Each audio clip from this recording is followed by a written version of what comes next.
அனைவருக்கும் வணக்கம். இன்றைக்கி நம்ம பார்க்க போகிற தலைப்பு ரொம்ப சுவாரஸ்யமான தலைப்பு, ரொம்ப விஷயம் இம்பார்ட்டண்ட்டானது கூட உங்கள் வாழ்க்கைக்கு. என்னென்னு பார்த்தீங்கன்னா, கடந்த நினைவுகளின் வலியிலிருந்து அதுலேருந்து வெளிவர ஹோப்பனோப்பனம் எவ்வாறு உதவுகிறது, இதை பற்றி தான் நம்ம இன்றைக்கி பார்க்க போகிறோம். நீங்கள் இந்த மாதிரி ஏதாவது ஒரு வலியை நினச்சி சிக்கி கஷ்டப்பட்டுட்டு ரொம்ப தவிச்சிட்ருக்கீங்களா? அப்போ உங்களுக்கான வீடியோ தான் இது, கடைசி வரலையும் பாருங்கள். சரிங்க, ஓகே. கடந்த நினைவுகள் வலி அப்படின்னா என்ன? கடந்த நினைவுகளின் வலின்னா என்ன? ஃபார் எக்ஸாம்பிள், நீங்கள் யார்கிட்டனா பணம் கொடுத்துருக்கலாம். ஒரு 10 வருஷத்துக்கு முன்னாடி கொடுத்துருப்பீங்க. அவர் சொல்லியிருப்பார் 10 நாளே திருப்பி தரேன்னு சொல்லியிருப்பார். 10 வருஷமாக திருப்பி தந்துகிட்டே இருப்பார். போகும்போது இப்போ கேட்டாலும் தரேன்னுவார். ஸோ இந்த மாதிரியான விஷயத்தை நீங்கள் நினைக்கும் பொழுது உங்கள் உள்ளுக்குள்ளேருந்து இந்த சம்பவத்தை நினச்ச உடனேமே உங்களுக்கு உள்ளுக்குள்ளேருந்து ஒரு வலி, ஒரு வெறுப்பு, ஒரு கோபம், நம்ம ஏன் இப்படி பண்ணோம் அப்படின்ற மாதிரியான ஒரு தாட் இதெல்லாம் வருது இல்லையா? இதுதாங்க அந்த கடந்த வலி, கடந்த நினைவுகளின் வலி அந்த டைம் கொடுக்குது இல்லையா? இது மட்டும் இல்லாமல், ஃபார் எக்ஸாம்பிள், கணவன் மனைவி பிரேக்கப்ஸ், லவர்ஸ் பிரேக்கப்ஸ், அந்த சம்பவம் எப்போயோ நடந்திருக்கும். அது இப்போ நினைக்கும் பொழுது கூட அவங்க உள்ளுக்குள்ளேருந்து அந்த பெயின் இருக்கு இல்லையா, அதை சொல்கிறதுக்கு வார்த்தையே இல்லைங்க. உங்கள் உறவுகளாக இருக்கலாம், உங்கள் உறவுக்காரங்களாக இருக்கலாம், நல்லா க்ளோஸாக இருந்திருப்பீங்க. தேவையில்லாமல் சில கன்ஃபியூஷனால் மனசோர்வு ஏற்பட்டு, மனஸ்தாபம் ஏற்பட்டு தேவையில்லாத வார்த்தைகளை பேசியிருப்பாங்க, தேவையில்லாத விஷயங்கள்லாம் பேசி பிரிஞ்சிருப்பாங்க. மேபி அந்த சண்டை பார்த்திங்கன்னா 5 வருஷத்துக்கு முன்னாடி நடந்திருக்கலாம், 10 வருஷத்துக்கு முன்னாடி நடந்திருக்கலாம். ஆனால் இப்போ நினைக்கும் பொழுது கூட அப்படியே அந்த கோபம் வரும் பாருங்கள். இந்த படத்தெல்லாம் பார்த்துருப்பீங்க, விஜய் 25 வருஷத்துக்குள்ள அவங்க அப்பா அம்மா கொண்டு இருப்பாங்க. அதை நினைக்கும் பொழுது இப்போத்துலேருந்து அப்படியே ஏறி அந்த ஃபைட்டு கொண்டு வராங்க இல்லையா? அது கதை, அதை விட்டுருங்க. பட் நம்ம ரியலுக்கு வருவோம். ஸோ இந்த மாதிரியான பழைய நினைவுகள் நீங்கள் நினைக்கும் பொழுது உள்ளுக்குள்ளேருந்து ஒரு எமோஷன்ஸ் வெளியே வருது இல்லையா? அதுதான் கடந்த நினைவுகளின் வலி. அது மட்டும் இல்லாமல் சில பேர் பிஸ்னஸ் கூட பண்ணியிருப்பீங்க, அதில் ஏமாந்துருப்பீங்க. ஸோ அதை நினைக்கும் பொழுது அதுக்குள்ளே ஏற்படுகிற வலி, அது இல்லாமல் யாருன்னா அதில் துரோகம் பண்ணியிருக்கலாம். ஸோ இதெல்லாம் அதை நினைக்கும்பொழுது ஏற்படுகின்ற அந்த எமோஷனுக்கான வலி. அது மட்டும் இல்லாமல் சின்ன வயசில் யாருக்கும் எதுவுமே தெரியாது இல்லையா? ஈஸியாக எல்லோரும் வீட்டுக்கும் போவோம் வருவோம். யாருன்னா ஒருத்தர் அப்படியே டக்குன்னு புண்படுற மாதிரி பேசியிருப்பாங்க. அதை நம்ம இப்போ நினச்சி பார்க்கும்போது கூட, என் சின்ன வயசில் என்னென்ன பேசினாங்க தெரியுமா அப்படின்னு நினைக்கும்போது உள்ளுக்குள்ளேருந்து அப்படியே ஒரு எதிர்மறையான எண்ணங்கள் வரும். அப்படியே நம்ம ரொம்ப இன்சல்ட் பண்ணிட்டாங்க, அவமானப்படுத்திட்டாங்க, அந்த மாதிரியான எமோஷன்ஸ். இந்த மாதிரியான எமோஷன்ஸ் தான் ரொம்ப நாளுக்கு முன்னாடி நடந்திருக்கும். ஆனால் அவங்க மைண்டில் உள்ள பாடிக்குள்ளே சுழண்டுகிட்டே இருக்கும். இது ஒரு சாம்பிள் தான். ஸோ ஒவ்வொருத்தருக்கும் இந்த மாதிரியான சம்பவங்கள் நடந்திருக்கலாம். ஸோ அவங்களுடைய அந்த சம்பவங்கள் நீங்கள் எதாவது நினச்சி பார்க்கணும். ஸோ இந்த மாதிரியான இந்த கடந்த நினைவுகளின் அந்த வீரியம் பார்த்தீங்கன்னா உங்களை சும்மாவே விடாது. அது உங்கள் உள்ளுக்குள்ளேயே ஓடிக்கிட்டே இருக்கும். நீங்கள் பார்க்குறதுக்கு வெளியே நல்லா தான் இருப்பீங்க, ஆனால் அந்த விஷயத்தை நினைக்கும்பொழுது உள்ளுக்குள்ளே அப்படியே உடஞ்சி போயிடுவீங்க. ஃபார் எக்ஸாம்பிள், இப்போ ஒரு ஃபங்க்ஷனுக்கு போகிறீங்க, ஒரு சினிமாவுக்கு போகிறீங்கன்னா கூட உங்களால் கொஞ்ச நேரம் கூட மேலே சந்தோஷமாகவே இருக்க முடியாது. அந்த நினைவுகள் டக்குன்னு மைண்டில் உட்காரும். அப்படின்ட்டு உங்களால் அந்த ஒரு இயல்பாகவே இருக்க முடியாது. நீங்கள் எத்தனை பேர் இதை நோட்டீஸ் பண்ணியிருக்கீங்கன்னு பாருங்கள். நீங்களாச்சும் பரவாயில்லைங்க. ஒரு சில பேர் இருக்காங்க, அவங்களுக்கு எதுக்காக நான் இப்படி இருக்கேனே தெரியல, ஏதோ சம்திங் மண்டையில் ஓட்டிகிட்டே இருக்குது, எனக்கு என்னென்னே தெரியல அப்படின்ற மாதிரி இருப்பாங்க. காரணம் எல்லாத்துக்குமே இது என்னென்னா அந்த எமோஷன்ஸ் தாங்க. உங்களுக்கே அறியாமல் உங்கள் உள்ளுக்குள்ளே டெவலப் ஆன அந்த எமோஷன்ஸ் தான். அந்த எமோஷன்ஸை நீங்கள் கம்ப்ளீட்டாக உங்கள் உள்ளுக்குள்ளேருந்து வெளியேற்றினீங்கன்னா எல்லாமே சரியாயிடும். இந்த எமோஷன்ஸ் உங்கள் மனசை மட்டும் பாதிக்காது, உங்களுடைய ஆரோக்கியத்தும் பாதிக்கும். இது 100% உண்மை. உங்களுடைய ஒவ்வொரு செல்லும் இந்த பிரபஞ்சம் அழகாக பதிச்சிருக்கு, அற்புதமாக இருக்குது. ஆனால் இந்த எமோஷன்ஸ், அதாவது இந்த நெகட்டிவ் எமோஷன்ஸ், எதிர்மறையான எண்ணங்கள், உணர்வுகள் என்ன பண்ணுதுன்னா உங்கள் செல்லை கொஞ்சம் கொஞ்சமாக டேமேஜ் பண்ணி ஒரு ஸ்டேஜில் தீராத வியாதியாக மாற்றிடுது. இதுதான் இப்போ 90%க்கான நம்ம வியாதிக்கான காரணம். ஸோ நீங்களே கற்பனை பண்ணி பாருங்கள், கம்ப்ளீட்டாக உங்களுக்கு எந்த மாதிரியான நெகட்டிவ் எமோஷன்ஸ் எதுவுமே இல்லை, சந்தோஷமாக இருக்கீங்க. ஸோ அப்போ அது எப்படி இருக்கும்? இந்த பயிற்சி மூலமாக நீங்கள் கம்ப்ளீட்டாக ஃபுல்லாக அந்த எமோஷன்ஸ் எல்லாமே வெளியே போயிடுது. ஸோ அந்த எமோஷன்ஸ் திருப்பி எதனா அந்த ஞாபகப்படுத்தினாலும் உங்களுக்கு அந்த மாதிரியான ஒரு எதிர்மறையான உணர்வுகள் வர்றதில்லை. லைக் அந்த பதட்டம், பயம் எதுவுமே வராது. அது வந்தாலும் அதனால் என்ன அப்படின்ட்டு அசால்ட்டாக தள்ளிட்டு போயிட்டே இருக்கீங்க. அப்போ உங்களுடைய மனசு எப்படி இருக்கும்? ஒரு விஷயத்தை போய் நீங்கள் ஹேண்டில் பண்ணுறீங்கன்னு வச்சிங்களேன். ஸோ அந்த பழைய எமோஷன்ஸ், அந்த பயம் எதுவுமே இல்லை. அதை போய் நீங்கள் ஹேண்டில் பண்ணும் பொழுது அதில் நீங்கள் அடையிற வெற்றி வாய்ப்பு வேறு விதமாக இருக்கும். வேறஸ் நீங்கள் இதே பதட்டத்தோட எமோஷனோட உள்ளே எடுத்துகிட்டு போயிட்டு நீங்கள் எது பண்ணாலுமே கூட அதோடைய அதோடைய ரிசல்ட் வந்து நீங்கள் எதிர்பார்க்குற அளவுக்கு இருக்காது. ஸோ இன்றைக்கி இந்த மாதிரியான பயிற்சி தான் நம்ம பண்ண போகிறோம். நான் உங்களுக்கு 100% உறுதி அளிக்கிறேன். ஸோ இந்த வீடியோ வந்து கண்டிப்பாக முழுசாக பாருங்கள். உங்களுடைய அந்த எமோஷனை உங்கள் உள்ளுக்குள்ளேருந்து எடுத்து வெளியே தூக்கி போட கண்டிப்பாக ஒரு பாலமாக இருக்கும். கண்டிப்பாக இதை பாருங்கள். என்னுடைய பேர் வந்து டில்லி பாபு. நான் வந்து டிஎஸ் அகாடமி, அதாவது டில்லி பாபு சம்மதம் அகாடமின்ட்டு ஒன்று பண்ணிட்டு வரேன். ஸோ இதில் பார்த்தீங்கன்னா ஓப்பனோ ஹீலிங், அதுக்கப்புறம் NLP neuro linguistic program, relationship, அதுக்கப்புறம் லா ஆஃப் அட்ராக்ஷன்ஸ், இல்லை மொத்தமாக லைஃப் ஸ்கில்ஸ், இந்த மாதிரியான ப்ரோக்ராம்ஸ் பயிற்சி கொடுத்துட்டு வரேன். உங்களுக்கு இதை பற்றி மேலும் நிறைய டீட்டெயிலாக கற்றுக்கணுன்னா ஸோ இந்த வாட்ஸ்அப் நம்பரில் நீங்கள் ஹீல் மெசேஜ் போடலாம். அப்படின்னா வாட்ஸ்அப் நம்பரில் வாய்ஸ் கால் பண்ணுங்கள், இல்லை வாட்ஸ்அப் நம்பரில் வாய்ஸ் மெசேஜ் கூட போடுங்க. ஸோ அதுக்கான ரிப்ளை உங்களுக்கு கொடுக்கப்படும். சரி, இப்போ நம்ம ஹீலிங்க்கு போவோம். ஹீலிங்க்கு போகிறதுக்கு முன்னாடி 3 விஷயம் நான் எப்போவுமே சொல்கிற மாதிரி அந்த 3 விஷயத்தை ஞாபகம் வச்சுக்கோங்க. ஸோ இப்போது எந்த சம்பவம் உங்களை வந்து ரொம்ப உங்கள் மனசை அப்படியே போட்டு கொள்ளுது, அந்த சம்பவத்தை எடுங்க. ஃபஸ்ட்டு அந்த சம்பவத்தை எடுத்து அதை நீங்கள் நினைக்கும்பொழுது என்ன மாதிரியான எதிர்மறையான எண்ணங்கள் வருது, உணர்வுகள் வருது அப்படின்றத எடுத்துங்க. உதாரணத்துக்கு உங்கள் சொந்தக்காரங்க உங்களுக்கும் சண்டை. ஸோ அது வந்து 2 நாளாக இருக்கலாம், 2 வாரமாக இருக்கலாம், 2 வருஷமாக இருக்கலாம், 20 வருஷமாக இருக்கலாம், வாட் எவர் இட் மேபி. அது நீங்கள் நினச்சி பாருங்கள். நினைக்கும் பொழுது உள்ளுக்குள்ளேருந்து ஒரு மாதிரியான ஒரு பதட்டம், ஒரு பயம், ஒரு வெறுப்பு என்ன வருதோ அதை நீங்கள் கேப்சர் பண்ணுங்கள். என்னுடைய எதிர்மறையான எண்ணங்கள், எனக்கு கோபம் வருது, வெறுப்பு வருது, தனிமையாக ஃபீல் பண்ணுறேன், துரோகமாக ஃபீல் பண்ணுறேன், அதை நீங்கள் எழுதுங்க. இது நம்பர் 1. நம்பர் 2 வந்து என்ன பார்த்தீங்கன்னா, அதை நினைக்கும்பொழுது அதோடைய இன்டென்சிட்டி, அதோடய வீரியம் எவ்வளோ இருக்குன்றதை பாருங்கள். 10ன்றது வந்து ஹையஸ்ட். அந்த 10ன்றது வந்து பார்த்தீங்கன்னா உங்களால் தாங்க முடியாத துயரம்னு அர்த்தம். அந்த டைமில் உங்களால் பேச முடியாது, பேச நினச்சாலே அழுகையாக வரும், சூசைட் பண்ணிக்கலாமா கூட தோணும். அதுதான் வந்து 10.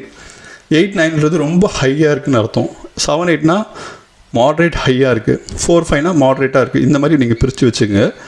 ஸோ ஏன் இதை சொல்கிறேன்னா, நம்ம இந்த ஹீலிங் முடிச்சுட்டு, இந்த எக்ஸசைஸ் முடிச்சுட்டு நம்ம செக் பண்ணும்பொழுது முன்னாடி எப்படி இருந்தது, இப்போ எப்படி இருக்குது அப்படின்றத நம்ம செக் பண்ண முடியும். அதுக்காக தான்.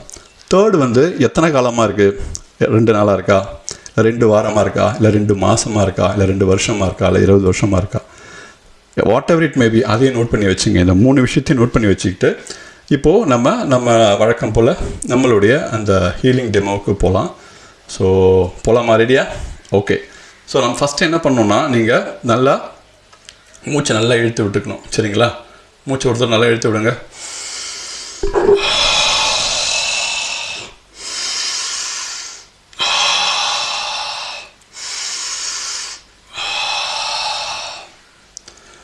நான் என்னுடைய எதிர்மறையான எண்ணங்கள் அனைத்திற்கும் நானே முழு பொறுப்பேற்கிறேன்.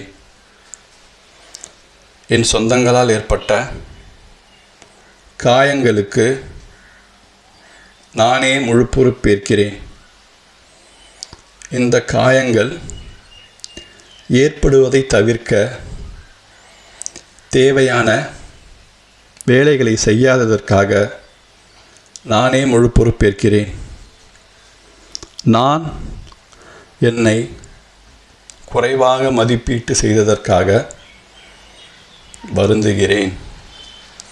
நான் என்னை நம்பாமலும் இந்த பிரபஞ்சத்தை நம்பாமலும் இருந்ததற்காக வருந்துகிறேன். என்னை தாழ்வாக நினைத்ததற்காக வருந்துகிறேன். நன்மைகள் பல என் வாழ்க்கையில் நடந்திருக்க ஒரு சில தீமைகளும் நடந்திருக்கிறது. ஆனால் மனம் நன்மைகளை மறந்து அந்த ஒரு சில தீமைகளையே திரும்ப திரும்ப சிந்தித்து என் மனதை காயப்படுத்தியதற்காக என்னை மன்னிக்கவும்.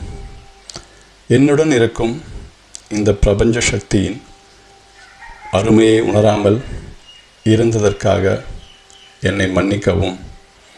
தேவையற்ற சிந்தனைகளை மனதில் கொண்டு என் வாழ்க்கையை, என் மனதை, என் ஆரோக்கியத்தை பாழ்படுத்தியதற்காக என்னை மன்னிக்கவும். எனக்குள் இருந்த இந்த பயம், பதட்டம், கோபம், வெறுப்பு அனைத்து உணர்வுகளும் என்னை விட்டு மெல்ல மெல்ல வெளியேறுவதை என்னால் உணர முடிகிறது, அதற்காக பிரபஞ்சத்திற்கு நன்றி. எனக்கு ஒரு தன்னம்பிக்கையை கொடுத்த இந்த பிரபஞ்சத்திற்கு நன்றி. நான் என் மீது நம்பிக்கை வைக்காமல் இருந்த போதிலும் எனக்கு தன்னம்பிக்கை தந்ததற்காக பிரபஞ்சத்திற்கு நன்றி. எனக்கு உதவி செய்ய யார் வருவார் என்று எண்ணும் பொழுது பிரபஞ்சம் இந்த காணொளி மூலம் எனக்கு ஒரு தன்னம்பிக்கை அளிக்க ஒரு வழியை தந்ததற்காக நன்றி கூற கடமைப்பட்டுள்ளேன். இப்பொழுது என் மனம் மிகவும் லேசாக உணர முடிகிறது. எனக்கு எதையும் சந்திக்க முடியும், சாதிக்க முடியும் என்ற தைரியம் வந்ததற்காக நன்றி. நான் என்னை முழுமையாக நேசிக்கிறேன். நான் என்னை முழுமையாக விரும்புகிறேன். என் வாழ்க்கையை இனிமையானதாக மாற்றிய பிரபஞ்சத்திற்கு நன்றி கூற கடமைப்பட்டுள்ளேன். என் வாழ்க்கையை சுவாரஸ்யமாக மாற்றியதற்கு பிரபஞ்சத்திடம் நன்றி கூற கடமைப்பட்டுள்ளேன். என் சொந்தங்களால் ஏற்பட்ட அனைத்து காயங்களும் எனக்கு இப்பொழுது ஒரு பாடமாக மாறி என் வாழ்க்கையை முன்னேற்ற ஒரு வழியாக அமைந்ததற்கு நன்றி. என் மீது எனக்கே கோபம் இருந்தது. அது என்னை விட்டு விலகுவதை என்னால் உணர முடிகிறது. நான் என்னை முழுவதுமாக நேசிக்கிறேன். நான் என்னை முழுவதுமாக விரும்புகிறேன். என் அன்பு என்னிடத்தில் இருக்க நான் மற்றவர்களிடம் தேடி தேடி அலைந்ததற்காக என்னை மன்னிக்கவும். என்னை மறுபடியும் பிரபஞ்சத்துடன் கனெக்ட் செய்ததற்காக பிரபஞ்சத்திற்கு நன்றி கூற கடமைப்பட்டுள்ளேன். நான் இப்பொழுது முழு உற்சாகமாக உணர்கிறேன். இந்த அற்புதமான ஞானத்தையும் அறிவையும் தந்ததற்கு நன்றி. I am sorry. Please forgive me. Thank you. I love you. மூச்சை நல்லா எடுத்து விடுங்க. மூச்சை வெளியில் விடும்பொழுது உள்ளுக்குள்ளே இருக்க அந்த நெகட்டிவிட்டிலாம் வெளியே போகிற மாதிரி நினச்சிட்டு விடுங்க. ஓகே, நீங்கள் நேற்று நைட் என்ன சாப்பிட்டீங்க? ஓகே, சொல்லிட்டீங்களா? இது ஒரு பேட்டர்ன் இன்ட்ரப்ஷன் தான். உங்கள் மைண்டு அதையே நினச்சிட்ருக்கோம் இல்லையா? அதிலேருந்து வெளியேறி டிஸ்டர்ப் பண்ணிவிட்டு திருப்பியும் கொண்டு போகிறதுக்காக தான்.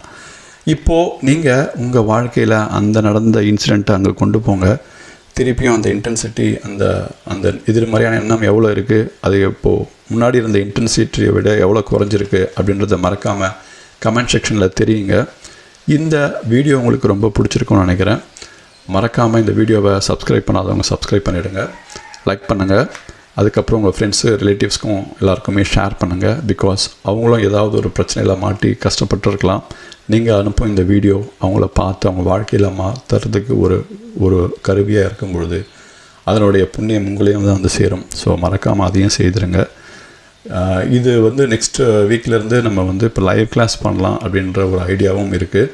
ஸோ லைவ் கிளாஸ் பண்ணும்பொழுது எந்த டைம், எந்த நாள் நம்ம ரெகுலராக வைக்கலாம் அப்படின்றது உங்கள் சஜஷனையும் நீங்கள் கமெண்ட் செக்ஷனில் தெரிவிங்க. கமெண்ட் செக்ஷனில் முக்கியமாக நீங்கள் எனக்காக தெரிவிக்க வேண்டியது, இதிலேருந்து ஒரு % இம்ப்ரூவ்மெண்ட் கிடச்சிதுன்னா மேஜிக் அப்படின்னு சொல்லிட்டு போடுங்க.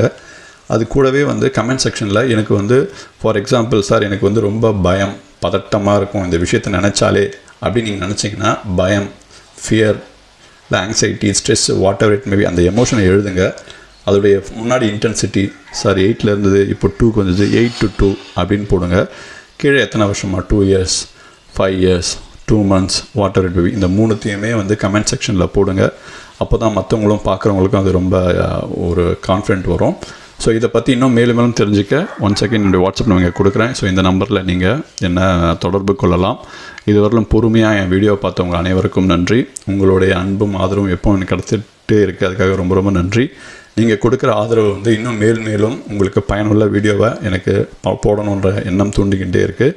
கண்டிப்பாக அதை நான் செஞ்சுட்டே இருப்பேன். So once again I love you all. I am sorry. Please forgive me. Thank you. I love you. அடுத்த வீடியோவில் சீக்கிரமாக சந்திப்போம். வணக்கம்.